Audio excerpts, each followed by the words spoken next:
आज अगर हम जातिवाद में बटे, अगर जातिवाद में बढ़ते रहेंगे तो वो दिन दूर नहीं कि किसी दिन ये कटमुल्ले लोग, ये बाबर लोग हमारे माथे पर टोपी पहनवा करके मस्जिद में बिठा करके हमसे कलमा पढ़वाएंगे। और विचार अब आपको करना है कि आपको कलमा पढ़ना है या सनातन धर्म का तिलक लगाना है, आपको कलमा पढ़ना है या हनुमान चालीसा पढ़ना है, विचार हिंदुओं को करना पड़ेगा साहब।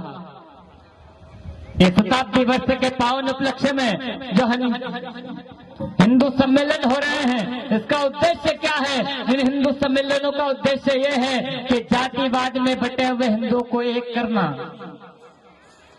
लेकिन क्या करें साहब, कुछ मंद बुद्धि लोग, जैसे हम यहाँ बोल रहे हैं ना मंच से, तो कुछ लोग कहेंगे कि साहब वो हिंदू सम्मेलन बीजेपी वालों ने करवाया। मैं किसी पार्टी की बातें नहीं कर रहा हूँ, समझ चाहूंगा, लेकिन कुछ हिंदू कहेंगे कि हिंदू सम्मेलन बीजेपी वालों ने करवाया, और कांग्रेस वाले आकर भी नहीं झांकते हैं।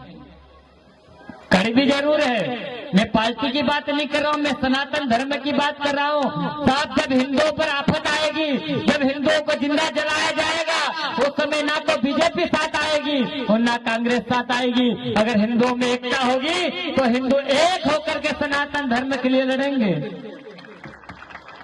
और कट्टर बनना पड़ेगा, क्योंकि कहते हैं कि पत्थर से दोस्ती करोगे तो पत्थर बनना होगा, पत्थर से दोस्ती करोगे तो पत्थर बनना होगा। और सनातन धर्म को अगर बचाना है तो कट्टर बनना पड़ेगा, क्योंकि ये हमारे ऊपर है। आज हमारे मंदिरों को तोड़ा जाता है, आज हमारे रामलला को गाली दी जाती है, आज सनातन धर्म को गाली दी जाती है, आज हमारी बहन बेटियों के साथ लव जिहाद किया जाता है, आज हमारी हिंदू बेटियों का धर्म परिवर्तन करवाया जाता है। तो कब तक हिंदू सहन करता रहेगा साहब? ये बाबर लोग भारत में रहते हैं, भारत के टुकड़ों पे पलते हैं, हमारा खाते हैं और हमारी ही थाली में छेद करते हैं। तो हम हिंदुओं को एकता करनी चाहिए, हिंदुओं में एकता होनी चाहिए कि हिंदू जातिवाद में नहीं बटेगा, हिंदू एक होगा, एक रहेगा और एक रह करके इन बाबरों का बहिष्कार करेगा। ये संकल्प यहाँ से लेकर के जाना है साहब, क्योंकि मैं तो खुला बोलने वाला व्यक्ति हूँ साहब, मुझे डर नहीं लगता। क्यों? क्योंकि लगा के आंख दौलत में हमने ये शौक पाले हैं, लगा के आंख दौलत में हमने ये शौक पाले हैं। और कोई पूछे कटमुल्ला तो कह देना कि हम श्री राम लला वाले हैं, हम श्री राम लला वाले हैं। हमें डर नहीं लगता साहब, लेकिन डर वहां लगता है कि जब हमारी बेटी घर से जाती है तो वही बाबर लोग हमारी बहन बेटियों को बहलाते हैं, फुसलाते हैं, हमारी बहन बेटियों के लव जिहाद में फंसाते हैं, लव जिहाद करते हैं, धर्म परिवर्तन करवा दिया जाता है और वही हमारी बहन बेटियों को मार करके फेंक दिया जाता है। देखते हैं कि नहीं देखते हैं? लेकिन कुछ बहनें कहती है कि मेरा अब्दुल ऐसा नहीं है। तो उन बहनों को कहना चाहूंगा कि बहन, आप जो कहती है कि मेरा अब्दुल ऐसा नहीं है, अरे बहन, वो अब्दुल वो है जो अपनी चाची का नहीं हुआ, वो अब्दुल वो है जो अपनी माँ का नहीं हुआ, वो अब्दुल वो है जो अपनी बहन का नहीं होगा। तो आपका भी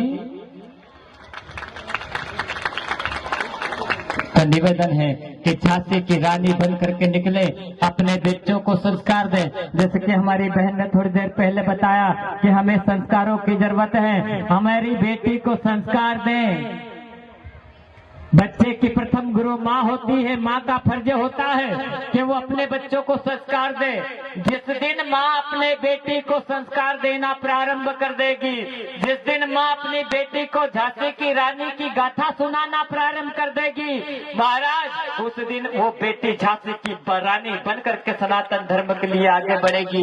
जिस दिन माँ अपने बेटे को महाराणा प्रताप बनाएगी, जिस दिन माँ अपने बेटे को शिवाजी महाराज बनाएगी, जिस दिन माँ अपने बेटे को महाराणा प्रताप शिवाजी महाराज की गाथा सुनाएगी, उस दिन वो बेटा शिवाजी महाराज महाराणा प्रताप बनकर के अपने घर से निकलता है।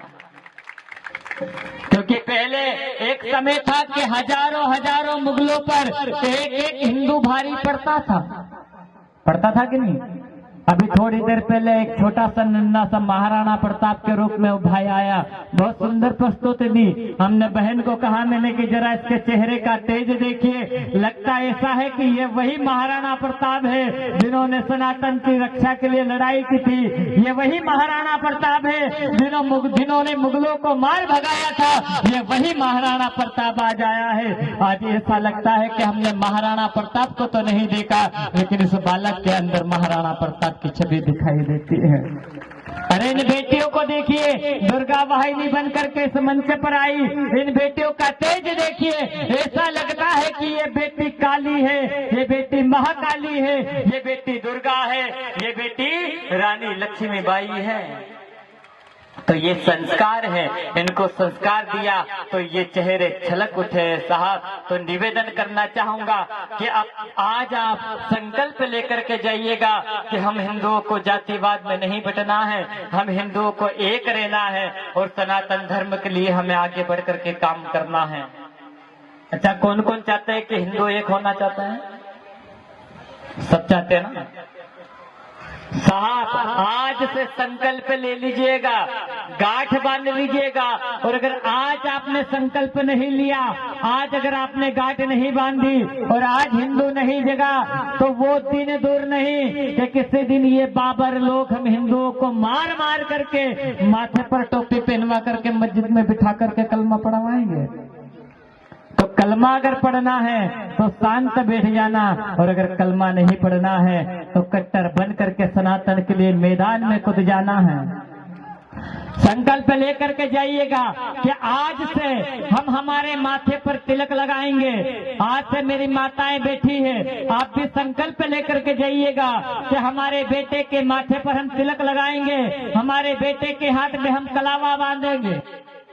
आज कई हिंदू ऐसे हैं कि वो मुसलमानों के पास जाकर के खड़े हो जाए ना तो उनको कोई कहे नहीं कि वो हिंदू है, क्योंकि साहब निशान ही कुछ नहीं है। वो टोपी लगा करके फिरते हैं, उनको टोपी लगाने में शर्म नहीं आती। तो हिंदुओं, तुम्हें माथे पर तिलक लगाने में शर्म क्यों आती है? तुम्हें हाथ में कलावा बांधने में शर्म क्यों आती है? साहब, हम सनातन धर्म में हमने जन्म लिया है, हम राम के वंशज हैं, हम कृष्ण के वंशज हैं, हम क्रांतिकारियों के वंशज हैं। हमारे माथे पर तिलक और कांधे पर जनेऊ और हाथ में कलावा अनिवार्य है। ठीक है, आप जनेऊ धारण नहीं कर सकते, आप सिक्का नहीं रख सकते, तो आप सबके हिस्से की सिक्का मैंने रख ली, मैंने जटा बढ़ा ली, मैंने जनेऊ धारण कर ली। लेकिन हिंदुओं, आज संकल्प लेकर के जाइएगा कि अपने हाथ में कलावा और माथे पर तिलक होना अनिवार्य है। अगर आज ये नहीं हुआ तो वो दिन दूर नहीं कि किसी दिन हमें भी पश्चिम बंगाल में जैसी हिंदुओं की दुर्दशा हो रही है, ऐसी हमारी भी दुर्दशा होनी है। क्योंकि पश्चिम बंगाल में ममता बनर्जी की सरकार है। ममता बनर्जी का नाम एक दिया है, नीलेश दिया मैंने, डायन। मैंने ममता बनर्जी का एक नाम दिया है डायन, क्योंकि जब से उसकी सरकार बनी है उस डायन ने केवल हिंदुओं का खून पीने के अलावा दूसरा कोई काम नहीं किया है। और वो तो अच्छा है कि हमारे भारत में, हमारे मध्य प्रदेश में सनातन की सरकार है, राम की सरकार है, तो हम हिंदू बचे हुए हैं। नहीं तो आज हम भी आधे हिंदू खत्म हो जाते हैं। तो एक बार जय घोष के साथ दहाड़ ऐसी लगा दो कि आसपास जितने भी टोपी वाले हैं उनके कानों तक आवाज पहुंच जानी चाहिए कि आज